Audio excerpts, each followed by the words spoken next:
So I said yes last video, oh, don't worry, we're only going to talk about Trump if it concerns the UK, or maybe there's a something about foreign policy that's going on there, or maybe he's done something just a bit too crazy that it's honestly just too good not to cover. Well, not only is this potentially quite crazy, concerns not only UK foreign policy, oh yeah, we're going to cover this. And just last video, we were talking about, how there's this phone call that happened just last week that basically sent the Danish government into an absolute freak out, wondering actually how serious is Donald Trump about buying Greenland. And bear in mind, as you said, if I keep on being refused, well, I'll just use military force to take it.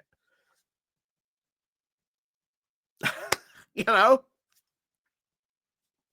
So it now seems, from what we're seeing here, this hasn't been at least said by Trump. This is now being seen as insiders in the Trump administration, that rather than Trudeau being seen as like the ultimate hate figure, because they know Trudeau's possibly on his way out. They know he's not going to be leader of the party too much longer. There's now going to be probably an election in Canada in the not too distant future. Like, Trudeau's dealt with in some way, and whoever comes in will have to go and kiss the ring at some point from Canada. It's inevitable, and if they don't, well, Trump will just start up all that rhetoric again.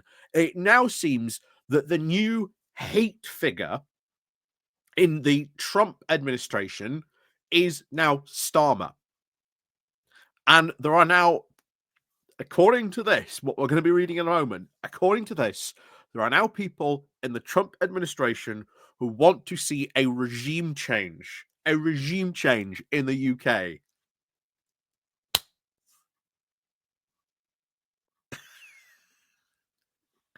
What? What? Um, um, um, okay. Oh dear. Anyway, let's find out more about this, because geez, this is wild. This is wild. So before we do get into this, though, please do remember to click on the like, share, and of course the subscribe button. And of course, down below, there's the Patreon page. There's the Buy Me a Coffee link where you can, well, buy me coffee. I'm going to need a coffee after this, quite frankly. And of course, as always, there is the Pony Club down below. And of course, there's the YouTube thank you button as well. So, as always, thank you very much to all those people who do help and support the channel that way. Even if you do, just click on the like and share button. Like I say, it all helps. So, let's crack on then. Let's crack on then into this. This coming from The Independent, under the title of Trump administration wants regime change in the UK as Starmer now replaces Trudeau as hate figure. So, for those who are just carefully listening to Nigel Farage, he had a very interesting message in his speech in the Stars and Stripes Union Jack Party just 3 days before the inauguration. He told an audience now of right-wing Brits, a GB News film crew, and a plethora of Donald Trump supporters, including members of the incoming president's trusted circle, that he believes he would win the next general election. But, he added, I hope it happens while Donald Trump is still president. Okay, bear in mind that, as you may very well know, Trump will probably be out of office before Starmer or we have to go to the polls. So, when is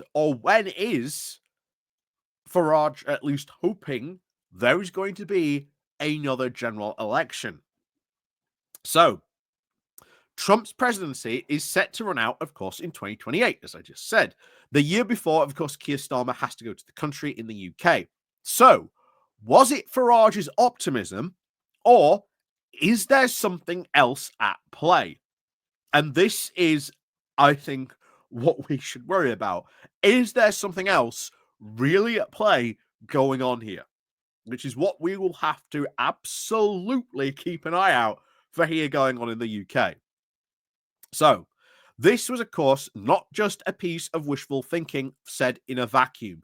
It reflected the very virulent mood among Trump supporters and his advisors. So, the Trump team hates Starmer. One of the things that has struck anybody having conversations with anyone involved in the Trump team, from the lowly researchers to its senior advisors, was ultimately the unanimity, the hatred of Keir Starmer's Labour government. There was no pretense and no attempt to hide it. Bear in mind, a couple of days ago, what we saw about insiders in the Trump administration saying about the trade deal they would force Starmer to sign. That, oh yeah, we've got Starmer over a barrel. So, this, of course, understanding goes well beyond just a series of angry tweets from Elon Musk, and is now a much more deep-rooted. It may just be the decision now by, of course, the bête noir of Justin Trudeau to step down as the Prime Minister of Canada has, of course, left a space for an international socialist hate figure, which Keir Starmer has now filled. The communist Marxist authoritarian idiots, the CCP Chinese Communist Party puppets, and other terms were, of course, trotted out with regular abandon. There was, of course, contempt for Starmer's policies, and of course his worldview, but most increasingly, there was now a sense of pity for all the Britons they ran into, saying, "I am so sorry for what's happened to your country," said one. "Britain used to be great. We need to make it great again," another said. "What has happened to your country?" another asked. And so it went on. For those, of course, close to Trump, a bad feeling, of course, date backs to the dinner that he had held for Starmer and the Foreign Secretary David Lammy back in New York, and the sense of betrayal shortly after that. Labour sent over 100 activists across the Atlantic to campaign for Kamala Harris. Starmer, Lammy, and Trump sat down for that dinner, one source said, and they made a lot about Lammy being given a second helping by Trump, but all that does not matter, because Labour then sent out activists to help Kamala Harris, and Starmer had a terrible briefing saying that Harris would, of course, win, and his actions after undid any goodwill he may have had. And bear in mind, this isn't the first time Labour have done this. Historically, I believe they have done this quite a lot for quite some time. Like, I correct me if I'm wrong, but this has been going on for quite some time, that Labour has sent activists over to help out the Democratic campaign. I believe this isn't the first time this has happened. I believe this is quite happening. And of course, Trump feels betrayed. But I've got news for you. Labour did this in 2016 as well when Trump won. Whoops. Anyway, but of course, there is more to it. Since then, the handling of course, the race riots after the Southampton murders was now seen as an attack on free speech. The government is, of course, being perceived as too close to China. And now the issues around the child grooming gangs and now alleged cover-ups have been greeted with horror and disgust. And that is all being driven by fake news, right-wing media. The whole grooming gang things. Most of these people in America have no idea what they're talking about when it comes to these grooming gangs. There's someone who covered this back in the day. They've got no idea when they're coming out what they're talking about. Rotherham is literally just down the road from where I am. I can tell you, none of these people have a clue what they're talking about when it comes to these grooming gangs. To a point of the fact that as part of that grooming gang that they are so outraged at, they forget that actually part of that, and two of the people who were convicted were two white women who were the primary people who were involved in getting the girls for that gang.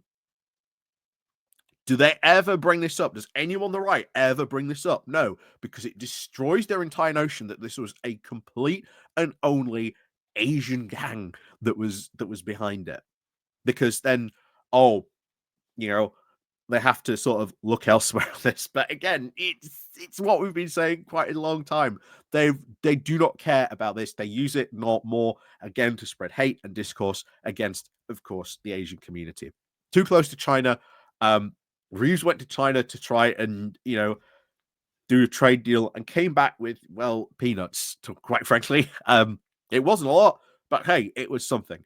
And again, an attack on free speech. Well, that quote speech that was spread caused a massive riot. Anyway, back to this. Nobody believed that such a thing could happen in Britain, said one senior advisor to Trump about, of course, the grooming gangs. It shocked everyone and makes Britain look like a very backward country. What all this means is that Trump appears to have now no qualms about humiliating Starmer. Whether it is, of course, vetoing his Chagas Islands deal, as we said, that has now fallen through, and of course, being threatening about the tariffs and the terms of a trade deal, deliberately, of course, not inviting British government representation even to the inauguration almost urgently, now threatening to reject Lord Mandelson's credentials as UK ambassador to the US. So Mandelson has now become a genuine lightning rod of the toxic relationship between the White House and Downing Street because of his links with Jeffrey Epstein, China, and the EU. A number of other people have now connected to the Trump team, have now been talking about regime change, and this is where it starts to get a bit worrying. In the UK, and specifically, how to get a Trump-style prime minister into Downing Street. Such discussions seem to lack any understanding of the British parliamentary system and the fact that Starmer has a huge majority for the next 5 years. Thank God. I'll tell you what, anyone on the left who really does not like Starmer, who has been complaining about how Starmer has this big majority, they should be looking at this and be turning around and going, thank God Starmer has a large majority. Thank God for that. Thank God for that indeed. There is also now some very fanciful musings about trying to crash the British economy. Wow. Crashing the British economy. Yeah, good luck. And thanks for that, America. Crashing the economy of an ally, yeah, doesn't look good. Does not look good at all. Bear in mind what I've been talking about for a while now, that Hurricane Trump is going to push us closer to the EU. Who's our biggest allies in the region going to be? Oh, that's right, Europe. Trump is just forcing us slowly more and more into the EU's embrace. And stuff like this, threatening to crash our economy. Yeah. Anyway, back to this. So there were some, of course, very fanciful musings about crashing the British economy to cause a crisis which would force the government out. Most of all, it was about looking at how Labour can be defeated. But there is an uncertainty and a disagreement. After all, who is the British Trump? For some, of course, it would be Farage, and he was certainly trying to play up his very strong connections with the administration.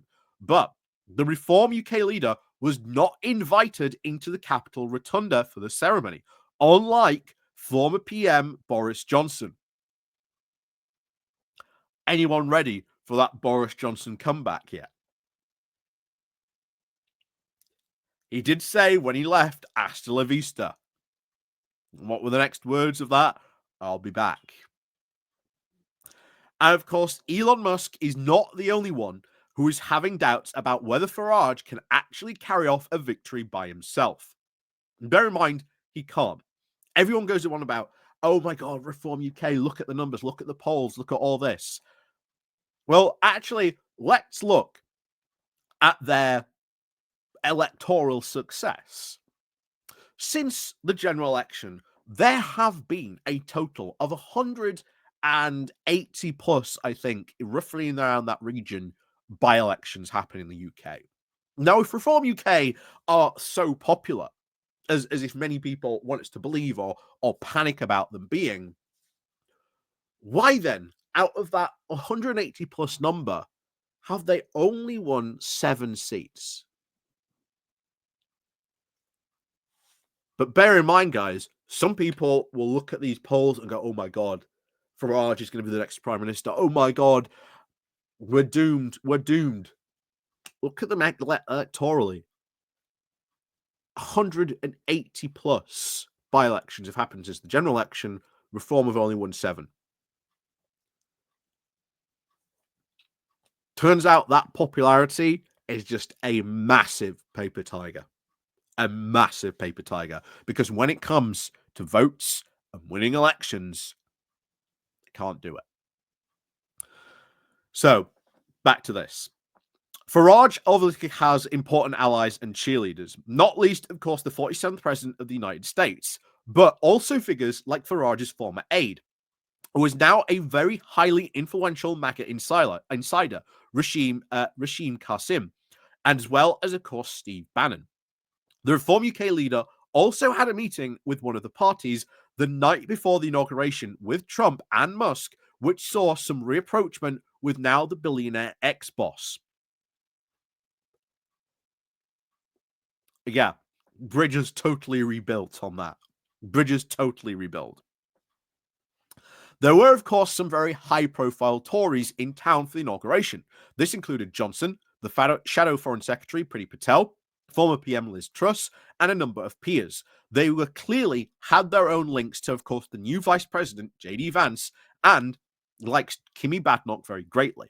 But there is also now very little appetite to actually help out the not conservative party. I love it. The not conservative party. A memo to Kimmy Badenoch. Oh, I can't wait for the May election. I think after the May election, if the Conservatives perform absolutely poorly, she is in trouble. She is in monumental trouble. Because I don't think they're going to wait. Because I said it before, but there's no party like a Tory party panic. Anyway, a number of those, of course, are now greatly interested in the future of the UK and now looking how to encourage reform and, of course, the Tories to get together in a belief it would be a winning ticket. Well, I'd hate to break it to you. Reform and the Tories getting together, never going to happen because it assumes that absolutely everything is going to happen 100% the way that these people predict it, and that everyone is going to sing around a campfire, come by R, and they're all going to get on as happy as Larry. That ain't going to be the case. So, is all, of course, lost for Starmer? The answer to this is certainly not. Not least, of course, because the president does have, of course, a soft spot for the UK thanks to his love of the royal family and his mother growing up in Scotland. Perhaps, of course, the prime minister will need to find a new ambassador, maybe a former foreign secretary, David Miliband, to appease Trump. And if he does pursue a trade deal, this may be taken, of course, as a sign that the Labour government wants a serious relationship. Most of these will, of course, need to pursue the unofficial policy already in place of using King Charles and Prince William to be the face of the dealings with President Trump, as, of course, revealed by The Independent last month. That was kind of funny when that got revealed. Oh, yeah, if we're ever in trouble with Donald Trump, we're going to send in the royal family. We're going to send in the king. We're going to send in Prince William. Trump loves them. He has an absolute fondness for them. I don't think that's returned by Charles or William, but hey, if we've got a card to play it, then we should absolutely be playing the royal family card as much as we can. In the end, though, of course, Trump will need allies with his agenda, of course, on NATO, and Britain, even under Starmer, does remain the most constant voice in favor of higher defense spending. However, as things stand at the moment, the mention now of Starmer's name to the Trump administration is more likely to induce thoughts on how to get rid of him and out of power sooner rather than later. So, yeah, that's not worrying at all, right? That's not worrying at all that you have figures inside the Trump administration that absolutely despise Starmer, that want to see him gone, want to plot ways to get rid of him, want to see Nigel Farage maybe somehow take over, or another Trump-like figure. And as you saw there, musings that, yeah, we'll just crash the British economy.